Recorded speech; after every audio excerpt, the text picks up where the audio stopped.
Which Tudor queen does this portrait show?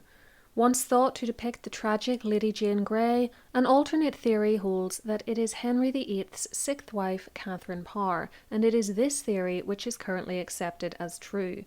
But why? Why was this portrait associated with Jane, and why does the National Portrait Gallery in London, which owns it, believe that it is instead Catherine? This is History Calling, where I bring you new videos every week on all aspects of the past, and in today's offering I take you through this image's known history and reveal what it tells us about its sitter.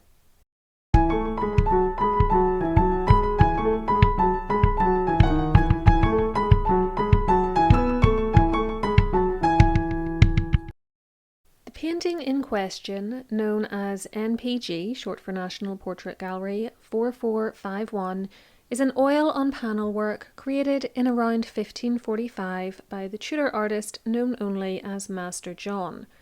We know very little about him, but based on stylistic similarities between this and other works, we can say that around the time this painting was created, he also painted other famous faces, such as the future Mary I in 1544.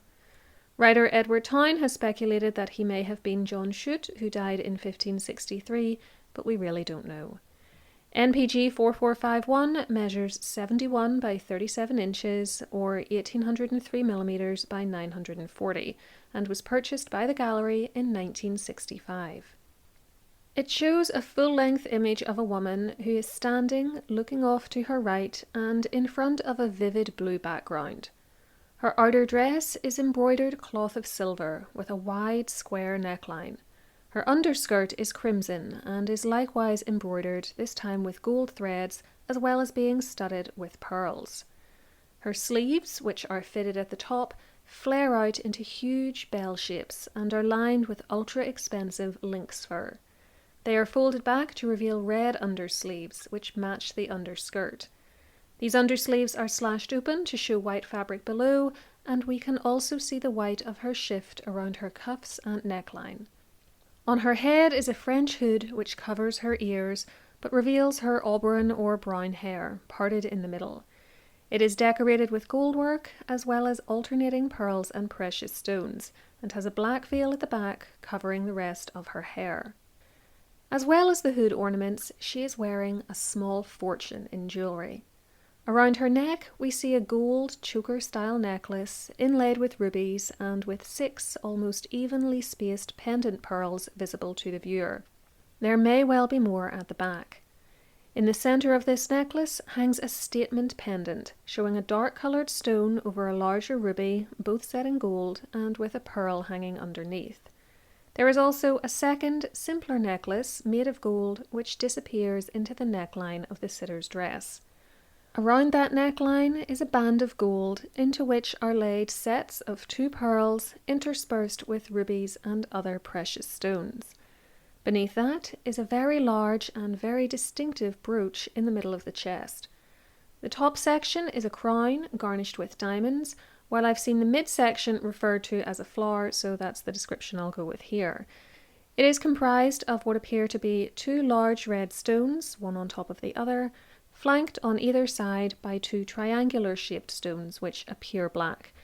The brooch is completed by 3 large pearls suspended from the bottom of the flower's golden setting. The reason I say that the stones appear to be these colours is because the National Portrait Gallery has established that what we see has been affected by overpainting. In fact, if we continue looking at the flower, the top stone is meant to be an emerald, not a ruby, and the flanking stones are diamonds. Moving down, we come to the woman's hands and the dress's girdle. She wears 3 rings on each hand, on her index, ring and pinky fingers. These are gold and each contains a single black stone, probably jet. The girdle comes around her waist, then falls down over the centre front of her skirt. The waist section is a gold chain, decorated with gemstones, which then flows beneath her hands into 2 long strings featuring 10 pairs of antique cameos and terminating in a tassel at the bottom. When we reach her feet, we can see that she is standing on an expensive, heavily decorated Persian carpet. Without knowing anything else about her, we can tell from the fabrics in her dress that she was a member of the highest level of society, for textiles like cloth of gold and lynx fur were reserved for such people by sumptuary laws in force at the time. The presence of the carpet and the decision to have a full-length portrait done, which was very unusual for the time, further illustrates her wealth, as do the materials used to create the image itself. It includes gold and silver leaf to make the fabric of the dress really pop, and a very unusual purple pigment called fluorite used to help in the shadowing of certain areas around the neckline. Only the richest patrons could have afforded to commission such a piece. The style of her dress and the hood places the painting in the 1540s. How has it travelled from then till now, though? What is its provenance, and can that information tell us anything about the identity of the sitter? Prior to its acquisition by the National Portrait Gallery in 1965, the picture was owned by the Lane family and was hung at their home, Glendon, in Northamptonshire. This is important because the Lanes had a blood connection to Catherine Parr. The Queen's cousin and lady-in-waiting, Maud Parr, had married Ralph Lane in 1517, and while the family owned the portrait, it was always identified as Henry's sixth wife, suggesting that this association had passed down the generations from Maud herself, who would have known, of course, if the picture was of her cousin. Still, it's worth noting that the historian Susan E. James, whose article on the painting is linked below, has found that the earliest documentary evidence we have for it being called Catherine only dates to 1719. This identification was unchallenged for hundreds of years, though, and this copy of the portrait appeared in print in 1844, when it was erroneously referred to as being after the famous Tudor court painter Hans Holbein the Younger. Holbein never painted Catherine, who only became queen a few months before he died, but I suspect the painting was attributed to him simply for the cachet of being able to say that one had a Holbein. It was only in 1969 that the story that it actually shows Lady Jane Grey was presented by the writer Roy Strong. But why did Strong think this was England's famous 9-day queen, who was briefly declared monarch in place of Mary I, only to be swiftly deposed and later executed in 1554 at the age of just 16? Strong's evidence for the re-identification was the crown brooch the sitter wears. In 1620, a book of pictures was published by a man named Henry Holland, in which this image of a woman wearing an identical brooch was labelled as Lady Jane Grey. Holland claimed in his text that he had not included any images in his work unless he could be sure of their identity, and says that this picture was copied, quote, from Mr. James Harrison's Holbein. On the strength of this, Strong said that the National Portrait Gallery's painting must therefore be Jane, because she's wearing the same brooch, and Holland's evidence proved that that brooch belonged to Jane. Let's look a little closer at this theory, though. First, despite Strong's confidence in him, we have no proof that Holland was actually correct in his assertion that the engraving he provided was of Jane Grey. She had been dead for 66 years by that point. We know nothing about Mr. James Harrison, and the idea that he had a Holbein drawing of Jane is highly suspect, for Holbein died in 1543 when Jane was 6 years old, and the girl in this image looks to be more mature than that. There's also excellent evidence from royal jewellery inventories that this brooch did not belong to Jane, but was instead owned by Catherine. It appears in a posthumous inventory of her jewels dated 1550, where it is described as one ouch or flower with a crown containing 2 diamonds, 1 ruby, 1 emerald, the crown being garnished with diamonds, 3 pearls pendant. It also shows up, not once but twice, in other paintings of Catherine, known as the Jersey portrait and the Hastings portrait. You can see all 3 renditions of it here, and I hope that when placed side by side like this, you'll agree with me that they are all one and the same. Next, let's take a look at some of the other jewels the sitter is wearing, for these also support the theory that we are looking at the Queen of England.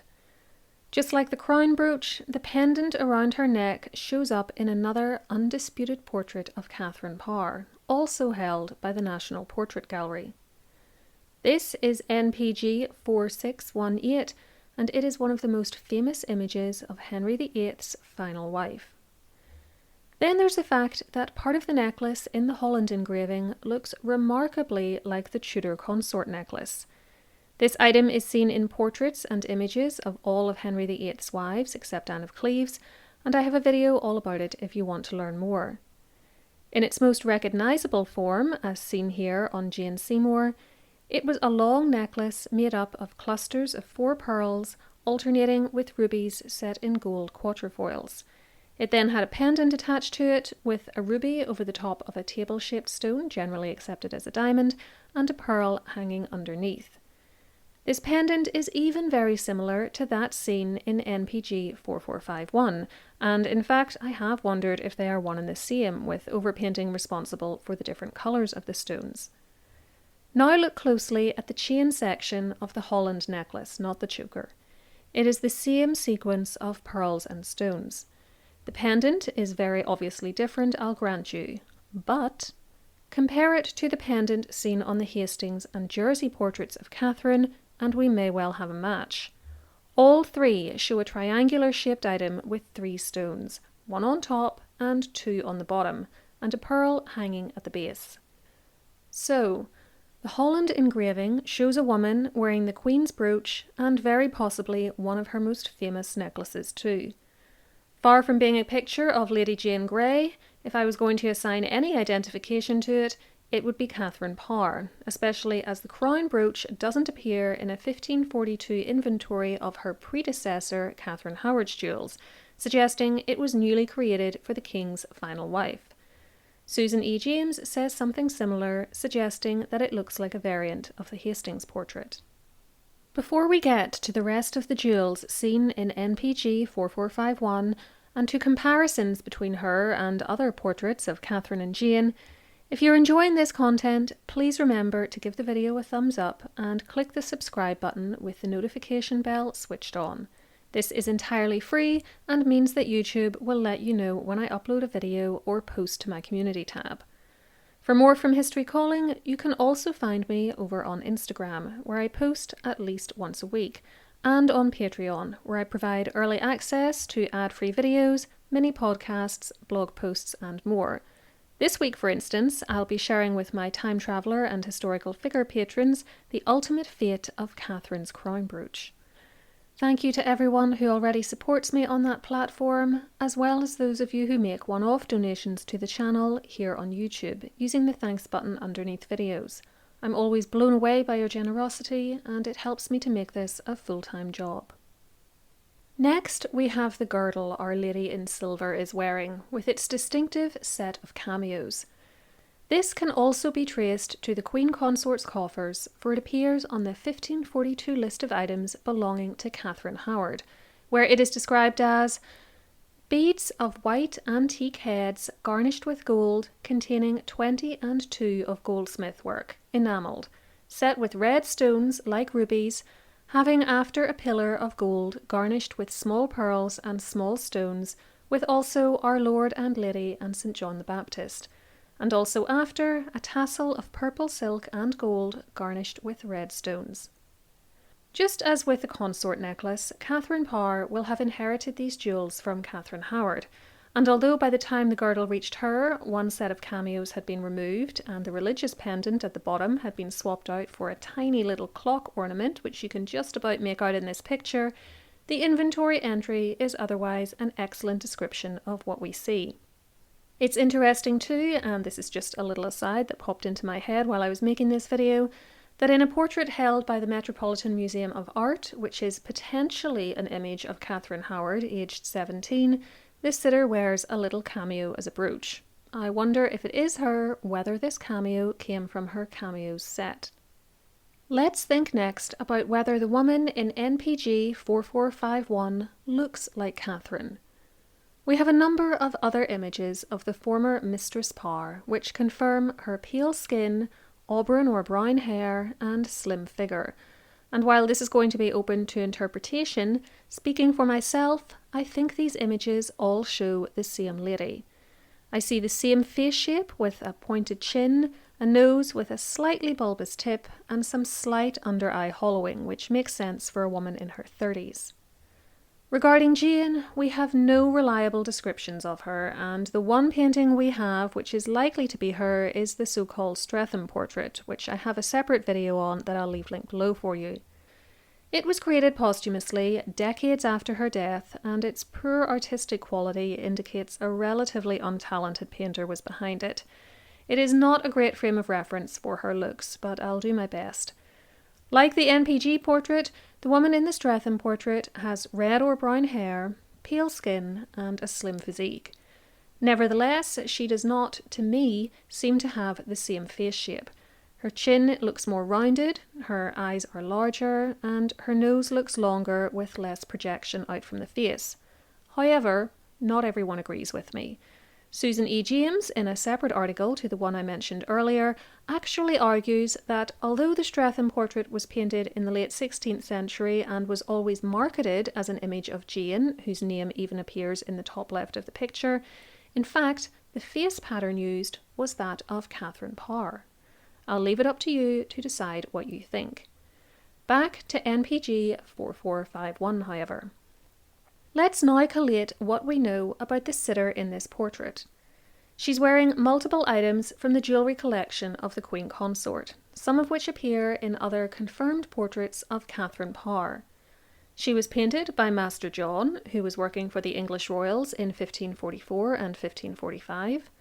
The style of the clothing and the presence of the crown brooch also indicate that the portrait dates to the mid-1540s and cannot, for example, show Catherine Howard, who never owned the brooch, and the sitter also resembles the woman we've seen in other portraits of Catherine.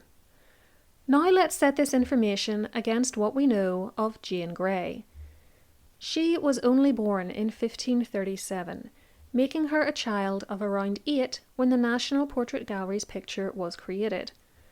While it can be notoriously difficult to accurately gauge the age of adults or near adults in portraits, especially if the artist has airbrushed them, to use a modern word, it is much easier if we are looking at a prepubescent child or an elderly person, and this is clearly not a child. In addition, even if you did want to argue you're looking at an 8-year-old here, I don't think the Queen's most precious jewels would have been lent out to a primary school-aged child for a painting. Even her stepdaughters, Princesses Mary and Elizabeth, were never painted in them. Furthermore, I don't think Jane would have needed to borrow jewellery. Her maternal grandmother was Mary Tudor Brandon, Princess of England, Queen Consort of France, and Duchess of Suffolk. That branch of the family had its own jewellery collection, I guarantee it. NPG 4451 also doesn't, to my eyes at least, particularly resemble the one and only image we are fairly confident is meant to be Jane, which is the Streatham portrait. Due to the dating issue though, in order to continue trying to make the Jane identification work, you have to argue that the painting comes from much later, and that Jane did somehow and for some reason get her hands on the Queen Consort's jewellery. Now those of you familiar with her story will know that she did live with Catherine Parr in 1548, while Parr was married to her 4th husband, Thomas Seymour, and I can see the comments coming already from people saying that Catherine must have lent her the jewels during that time.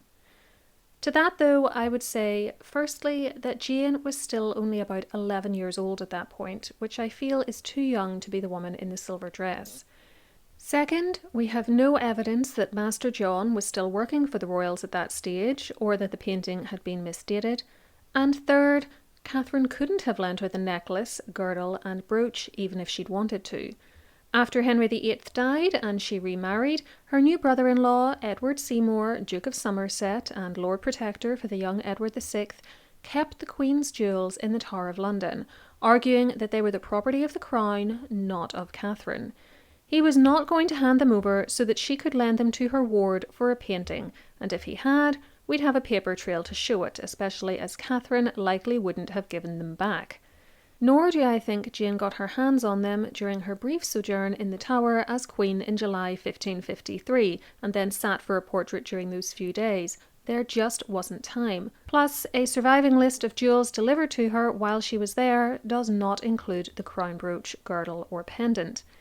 However, just for the sake of argument, if we set aside everything we know about the date of the portrait and say that someone sketched her during that week and a half when she was supposedly queen, wearing Catherine's former jewels, why would the finished portrait we see today ever have been completed? Who would have wanted an expensive picture of a would-be usurper who had been given the boot by Mary Tudor, locked up, and ultimately executed? There was no financial incentive to create this image by that stage. The identification of the portrait as Jane did not last long. Susan James's work came out in 1996 and effectively killed Roy Strong's theory, so that this portrait is now once again recognised as being Catherine Parr, who I think it undoubtedly is. I'm interested to hear your thoughts on the matter though. Do you think NPG 4451 is Queen Katherine or Lady Jane? Let me know in the description box below, and for more art history, try one of these videos next. I'll be back next week with something new, and until then, keep learning.